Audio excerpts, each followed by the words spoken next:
कि हनुमान जयंती या हनुमान जन्मोत्सव कब है।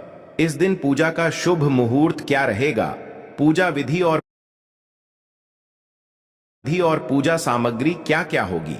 साथ ही साथ 2 इच्छा पूर्ति उपाय भी बताएंगे, जिससे कि आप राम भक्त हनुमान जी से अपनी मनवांछित इच्छा को तुरंत ही पूर्ण करवा सकते हैं।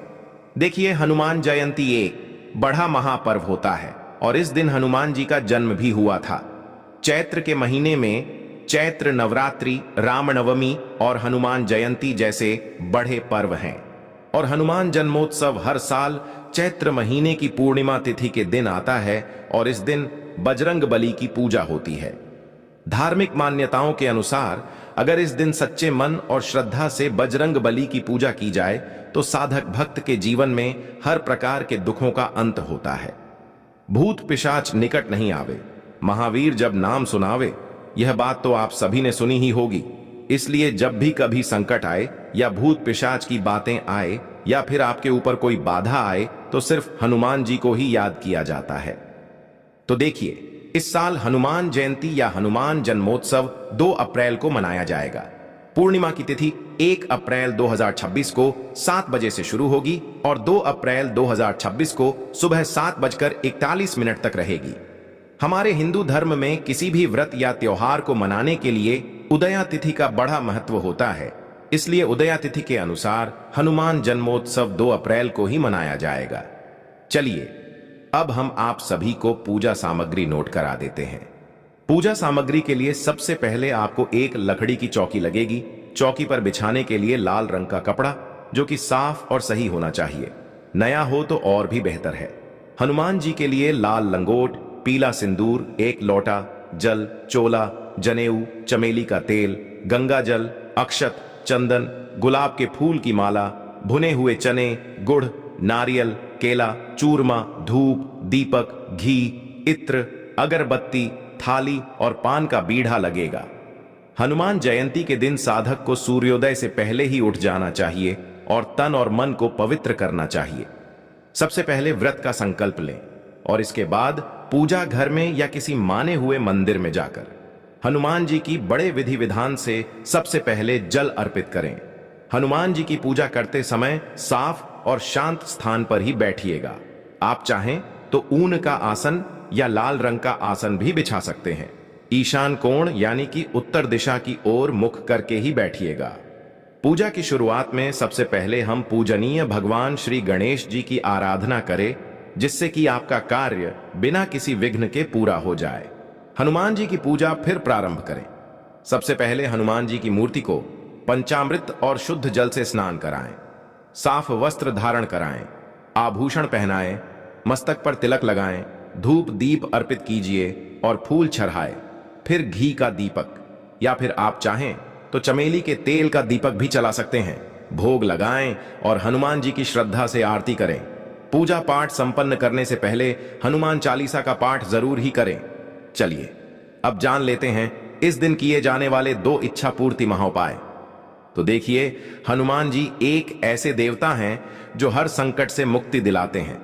और देखिए, पूजा करते समय बहुत सी चीजें अपनी चढ़ाई होंगी, लेकिन एक विशेष चीज होती है जिसे चढ़ाने से हनुमान जी बेहद प्रसन्न हो जाते हैं। तो क्या है वो चीज और किस तरह से उसे चढ़ाना चाहिए, आप इस बात को अच्छे से सुनिएगा और समझिएगा। इसलिए निवेदन है कि वीडियो को अंत तक पूरा देखिएगा। बहुत से लोग क्या करते हैं कि जरा सी वीडियो देखते हैं या वीडियो को काट काट कर देखते हैं और समाधान सोचते हैं। समस्या का समाधान मिल गया तो वीडियो को बीच में छोड़कर चले जाते हैं, सही से नहीं समझ पाते हैं और उसका जो फायदा होता है वो आपको पूरी तरीके से नहीं मिल पाता है। तो अच्छे से समझिएगा। जब आप इस उपाय को अच्छे से करेंगे, पूरे मन से करेंगे, तो ऐसा हो ही नहीं सकता कि ये उपाय कभी भी खाली जाए। हनुमान जी की कृपा से इनके जन्मोत्सव के दिन ही ये खास उपाय किया जाता है और कहा जाता है कि जब भी संकट आता है तो हनुमान चालीसा एक ऐसा पाठ है जो हमारे सभी संकटों से हमें मुक्ति दिलाता है। यदि आप हनुमान जन्मोत्सव के दिन 11 बार, कम से कम 11 बार हनुमान चालीसा का पाठ करते हैं तो ये सिद्ध हो जाता है। तो 2 अप्रैल के दिन कम से कम एक साथ 11 बार हनुमान चालीसा का पाठ जरूर करें। और अगर इतना समय नहीं है तो फिर आप हनुमान जन्मोत्सव के दिन ही संकल्प लें कि आने वाले 11 दिन तक मैं लगातार यह हनुमान चालीसा का पाठ हर रोज एक पाठ करूंगा या करूंगी, और 11 दिन तक लगातार इस संकल्प को आपको पूरा करना है। यानी कि हर रोज एक बार हनुमान चालीसा का पाठ कीजिएगा। ये संकल्प करने के कुछ विशेष नियम होते हैं, और नियम कुछ इस प्रकार से है। जब भी आप किसी विशेष मनोकामना पूर्ति के लिए संकल्प लें हनुमान चालीसा का, तो किसी को भी बताएं नहीं। अगर आप बता देते हैं तो इससे जो आपका पूरा फायदा है वो नहीं हो पाता है। तो यह संकल्प आपको किसी को बिना बताए करना होगा। कोई भी उपाय जब आप करें तो पूरी तरीके से गुप्त तरीके से ही करना चाहिए, तभी वो चीज फलीभूत हो पाती है। चलिए अब जान लेते हैं दूसरा कारगर और सिद्ध उपाय। तो देखिए, आप सभी को पता है कि हनुमान जी को पान बेहद पसंद है, तो हनुमान जन्मोत्सव के दिन हनुमान जी को पान का बीड़ा जरूर ही चढ़ाए, बहुत शुभ माना जाता है। और मान्यता है कि ऐसा करने से हनुमान जी प्रसन्न होते हैं और भक्तों की सभी संकट दूर करते हैं। पान का बीड़ा आप चाहें तो हर मंगलवार और शनिवार को भी हनुमान जी को समर्पित कर सकते हैं, लेकिन हनुमान जन्मोत्सव के दिन तो जरूर ही समर्पित कीजिएगा। इससे आपकी मनवांछित इच्छाएं तो पूर्ण होती ही हैं, और साथ ही साथ में राहु के नकारात्मक प्रभाव से भी मुक्ति मिलती है। जीवन में सुख समृद्धि आती है, और राहु का जो नकारात्मक प्रभाव है उससे पूर्ण तरीके से मुक्ति मिलती है। हनुमान जी की पूजा करने से सभी संकट टल जाते हैं। हनुमान जी को खास करके पान में केवल कत्था, गुलकंद, सौंफ, खोपरे का बुरादा और सुमन कतरी डलवाएं। पान में चूना, तंबाकू या सुपारी का इस्तेमाल आपको नहीं करना है। इन चीजों का भी ध्यान रखिएगा। या फिर आप चाहें तो 2 इलायची और इसके अंदर 2 लौंग डालकर भी आप चढ़ा सकते हैं। या फिर आप चाहें तो 11 पान के पत्तों की माला बनाकर भी हनुमान जी को समर्पित कर सकते हैं। या इसके अलावा आप चाहें तो आंकड़े के पत्तों की माला बनाकर भी हनुमान जी को समर्पित इस दिन कर सकते हैं। बहुत ही शुभ माना जाता है। अगर मंगल भारी है, गरीबी ने घेर लिया है, किसी ने काला जादू कर दिया है, ऊपरी शक्ति का वास हो चुका है, घर नष्ट होने वाला है, गरीबी परेशान कर रही है, दुश्मन पीछे पड़े हों, कर्जदार परेशान कर रहे हों, तो करें यह उपाय। थोड़ा सा सफेद नमक पिसा हुआ, डेली वाला नहीं लेना है, पिसा हुआ लेना है। अब किसी दूसरे से अपने सर पर से 7 बार उतार कर हनुमान मंदिर में चले जाएं। अब हनुमान जी के सामने इसी दिन इस शुभ पर्व पर हनुमान चालीसा का पाठ जरूर करें, और मुट्ठी बांधे रहे जो नमक है हाथ में उसको बंधे रहे और हनुमान चालीसा पढ़े। हनुमान चालीसा पढ़ने के बाद बजरंगबली से सभी परेशानियों की मुक्ति पाने हेतु कामना करें। फिर नमक को चुटकी भर, जो नमक आपने लिया है हथेली पर जिससे आपने नजर उतरवाई थी, वह नमक बजरंगबली के मंदिर में ले जाकर किसी मंदिर के आसपास किसी मिट्टी में उस नमक को गाड़ देना, और थोड़ा उस नमक में पानी डाल देना, फिर मिट्टी से दबा देना। और ध्यान रहे, बजरंगबली का मंदिर ही होना चाहिए। अगर शिवालय है तो कोई बात नहीं, लेकिन उस मंदिर में बजरंगबली की प्रतिमा होनी चाहिए। और मंदिर के प्रांगण में आसपास माटी में उस नमक को गाड़ देना, और पीछे मुड़कर मत देखना, वापस घर चले आना। आपका मंगल ग्रह मजबूत होकर ढेरों शुभ कामनाएं आपके साथ लेकर आएगा।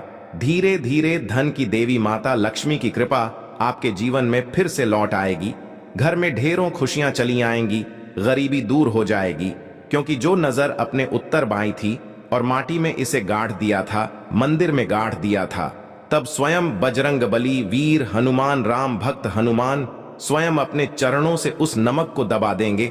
आपकी नजर नष्ट हो जाएगी। आपके ऊपर जो भी किसी ने काला जादू किया होगा तुरंत उतर जाएगा। नमक एक ऐसी चीज है जो बड़ी से बड़ी परेशानी दूर करती है। हमारे बुजुर्गों ने नमक के बारे में कई बातें बताई थी। नमक गहरी चाल चलता है जो दुश्मनों को दूर भगा देता है। नमक बड़ी से बड़ी परेशानी को दूर करता है। चाइनीज लोग भी नमक से अपनी नजर उतरवाते हैं। नमक बहुत ही ताकतवर है। अगर आप इस्तेमाल अच्छे से करते हैं तो बड़ी से बड़ी परेशानी को पछाड़ सकते हैं। यह उपाय हम भी करते हैं, हमें बहुत लाभ मिला है। हमारे गुरुओं ने इस उपाय के बारे में बताया था। सच्चे हृदय से कमेंट बॉक्स में लिखना ना भूले, जय हनुमान जय, श्री राम जय, बजरंगबली। वीडियो लाइक करना ना भूले। कि हनुमान जयंती या हनुमान जन्मोत्सव कब है, इस दिन पूजा का शुभ मुहूर्त क्या रहेगा, पूजा विधि और पूजा सामग्री क्या क्या होगी। साथ ही साथ 2 इच्छा पूर्ति उपाय भी बताएंगे जिससे कि आप राम भक्त हनुमान जी से अपनी मनवांछित इच्छा को तुरंत ही पूर्ण करवा सकते हैं। देखिए, हनुमान जयंती एक बड़ा महापर्व होता है और इस दिन हनुमान जी का जन्म भी हुआ था। चैत्र के महीने में चैत्र नवरात्रि, रामनवमी और हनुमान जयंती जैसे बड़े पर्व हैं और हनुमान जन्मोत्सव हर साल चैत्र महीने की पूर्णिमा तिथि के दिन आता है और इस दिन बजरंग बली की पूजा होती है। धार्मिक मान्यताओं के अनुसार अगर इस दिन सच्चे मन और श्रद्धा से बजरंग बली की पूजा की जाए तो साधक भक्त के जीवन में हर प्रकार के दुखों का अंत होता है। भूत पिशाच निकट नहीं आवे, महावीर जब नाम सुनावे, यह बात तो आप सभी ने सुनी ही होगी। इसलिए जब भी कभी संकट आए या भूत पिशाच की बातें आए या फिर आपके ऊपर कोई बाधा आए तो सिर्फ हनुमान जी को ही याद किया जाता है। तो देखिए, इस साल हनुमान जयंती या हनुमान जन्मोत्सव 2 अप्रैल को मनाया जाएगा। पूर्णिमा की तिथि 1 अप्रैल 2026 को 7 बजे से शुरू होगी और 2 अप्रैल 2026 को सुबह 7:41 तक रहेगी। हमारे हिंदू धर्म में किसी भी व्रत या त्योहार को मनाने के लिए उदया तिथि का बड़ा महत्व होता है। इसलिए उदया तिथि के अनुसार हनुमान जन्मोत्सव 2 अप्रैल को ही मनाया जाएगा। चलिए, अब हम आप सभी को पूजा सामग्री नोट करा देते हैं। पूजा सामग्री के लिए सबसे पहले आपको एक लकड़ी की चौकी लगेगी। चौकी पर बिछाने के लिए लाल रंग का कपड़ा जो कि साफ और सही होना चाहिए, नया हो तो और भी बेहतर है। हनुमान जी के लिए लाल लंगोट, पीला सिंदूर, 1 लोटा जल, चोला, जनेऊ, चमेली का तेल, गंगा जल, अक्षत, चंदन, गुलाब के फूल की माला, भुने हुए चने, गुड़, नारियल, केला, चूरमा, धूप, दीपक, घी, इत्र, अगरबत्ती, थाली और पान का बीड़ा लगेगा। हनुमान जयंती के दिन साधक को सूर्योदय से पहले ही उठ जाना चाहिए और तन और मन को पवित्र करना चाहिए। सबसे पहले व्रत का संकल्प लें और इसके बाद पूजा घर में या किसी माने हुए मंदिर में जाकर हनुमान जी की बड़े विधि विधान से सबसे पहले जल अर्पित करें। हनुमान जी की पूजा करते समय साफ और शांत स्थान पर ही बैठिएगा। आप चाहें तो ऊन का आसन या लाल रंग का आसन भी बिछा सकते हैं। ईशान कोण यानी कि उत्तर दिशा की ओर मुख करके ही बैठिएगा। पूजा की शुरुआत में सबसे पहले हम पूजनीय भगवान श्री गणेश जी की आराधना करें, जिससे कि आपका कार्य बिना किसी विघ्न के पूरा हो जाए। हनुमान जी की पूजा फिर प्रारंभ करें। सबसे पहले हनुमान जी की मूर्ति को पंचामृत और शुद्ध जल से स्नान कराएं, साफ वस्त्र धारण कराएं, आभूषण पहनाएं, मस्तक पर तिलक लगाएं, धूप दीप अर्पित कीजिए और फूल चढ़ाएं। फिर घी का दीपक या फिर आप चाहें तो चमेली के तेल का दीपक भी चला सकते हैं। भोग लगाएं और हनुमान जी की श्रद्धा से आरती करें। पूजा पाठ संपन्न करने से पहले हनुमान चालीसा का पाठ जरूर ही करें। चलिए, अब जान लेते हैं इस दिन किए जाने वाले 2 इच्छा पूर्ति महाउपाय। तो देखिए, हनुमान जी एक ऐसे देवता हैं जो हर संकट से मुक्ति दिलाते हैं।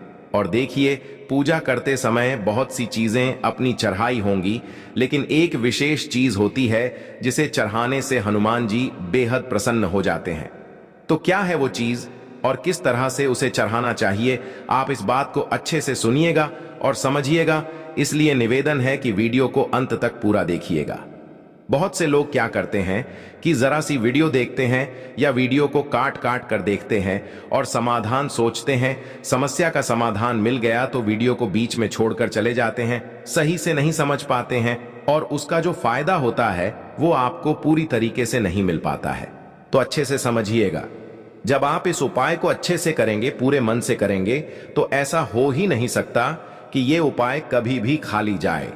हनुमान जी की कृपा से इनके जन्मोत्सव के दिन ही ये खास उपाय किया जाता है और कहा जाता है कि जब भी संकट आता है तो हनुमान चालीसा एक ऐसा पाठ है जो हमारे सभी संकटों से हमें मुक्ति दिलाता है।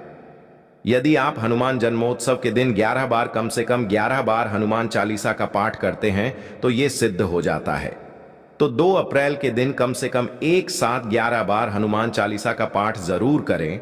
और अगर इतना समय नहीं है तो फिर आप हनुमान जन्मोत्सव के दिन ही संकल्प लें कि आने वाले 11 दिन तक मैं लगातार यह हनुमान चालीसा का पाठ हर रोज एक पाठ करूंगा या करूंगी, और 11 दिन तक लगातार इस संकल्प को आपको पूरा करना है। यानी कि हर रोज एक बार हनुमान चालीसा का पाठ कीजिएगा। ये संकल्प करने के कुछ विशेष नियम होते हैं, और नियम